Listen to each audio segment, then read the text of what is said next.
Hey everybody, welcome to McKellar Motivational Monday. Today's Monday. My name is Danica McKellar. I'm an actress, math book author, homeschooling mom, health nut, Periscope lover. I should really probably add to the list because I'm sure it's growing. But today's Monday, so we're going to do Motivational Monday. And today we're going to talk about not being your own worst enemy because it is so easy to do and we all do it. Plus I have a fun announcement about this weekend. So if any of you would like to invite your friends or followers, this is a great time because I can do some shout outs for a few seconds here. Thank you, Penn Architect. Hey everybody. Welcome, Child of the 80s and L. Hendricks and D. Grande. Thank you, Perush, Alexa, Sophia, Super Fro, Tap Jazz Ballet. What's up, everybody? Thank you, Bobby, Boho, Kevin.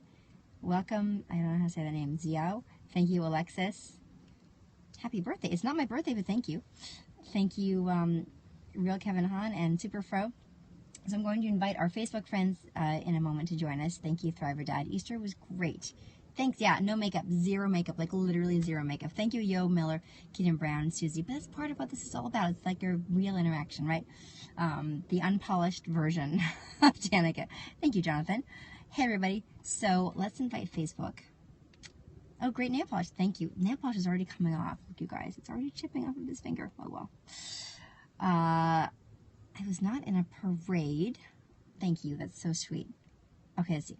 So let's see. Did I get this? I think I started this already on Facebook mentions. So this weekend, by the way, I'll tell you guys quickly, and I'll tell you again.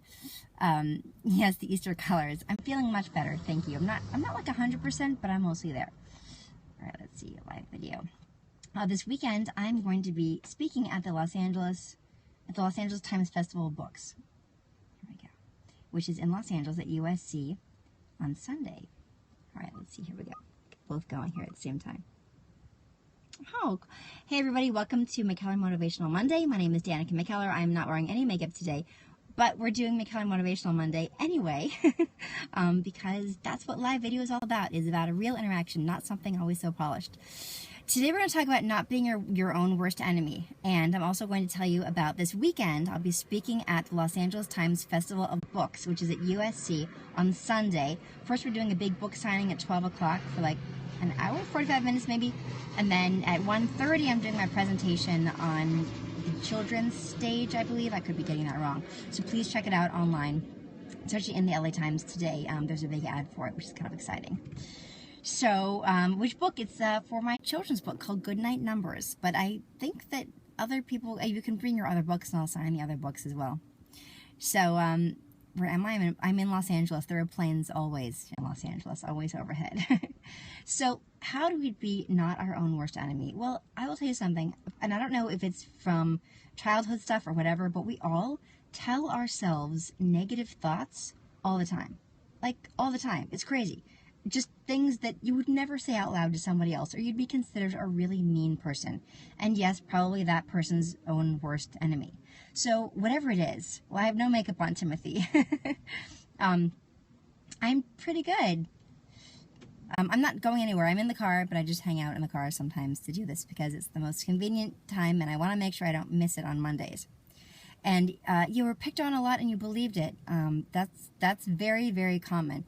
Kids pick on each other all the time because they're insecure about themselves, and if there's anything different in another person, if they tell that person they're wrong, then maybe they can feel right? This happens all the time. And unfortunately, those ideas, those negative thoughts stick with us when someone picks on us when we're little, whether it's from a parent or a sibling or people at school. It happens when we're a kid, and then we believe the negative stuff, and then other stuff happens in life.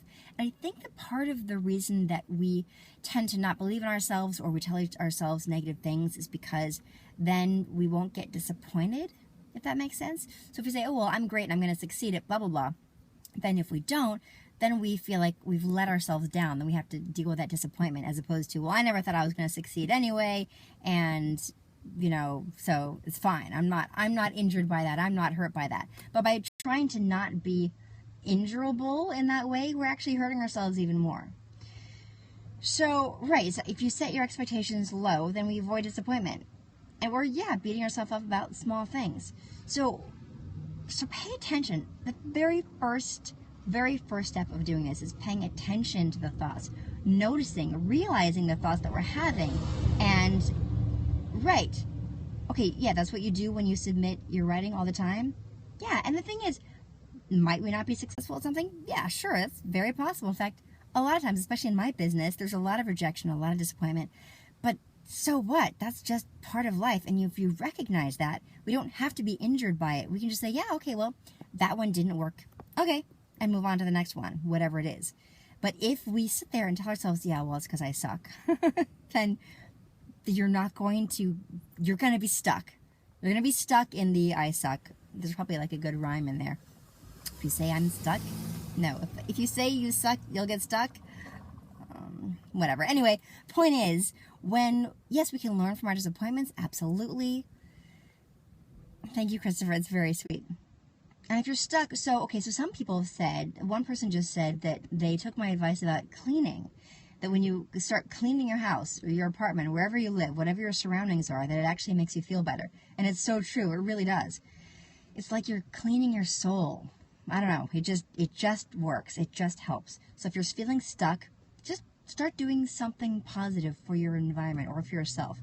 You could take a shower. You could clean yourself or clean your environment or make a positive phone call. Help cheer somebody else up. Whatever it is, there are ways of getting yourself unstuck.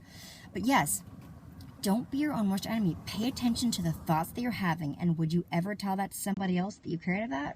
If the answer is no, then stop and change the dialogue in your head. Stop being your own worst enemy.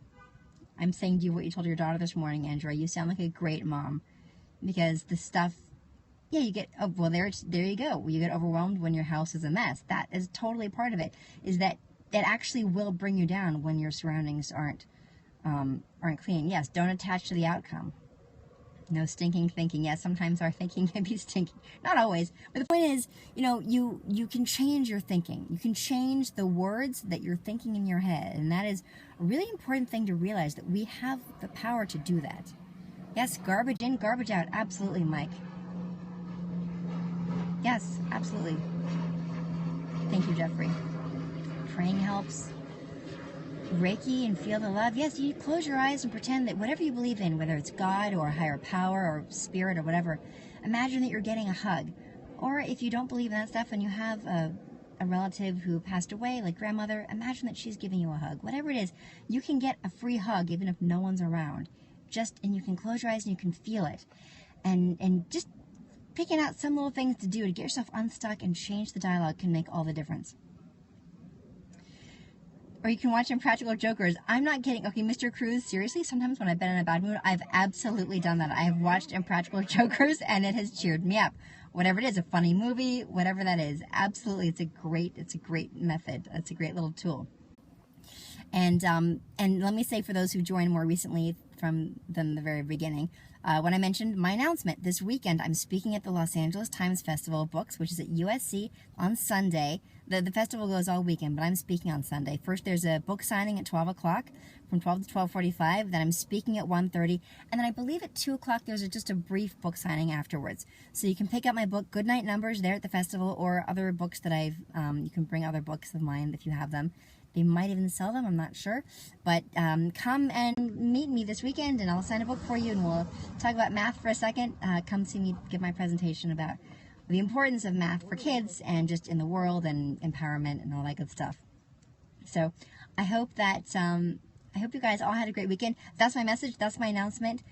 Practice being nice to yourself, and I hope I get to see you this weekend. And briefly, yes, Easter was great. I hope you guys had a great Easter. We hid eggs. Draco had, I think, like 3 or 4 different egg hunts total over the long weekend because he kept asking for more hunts, and I was like, okay.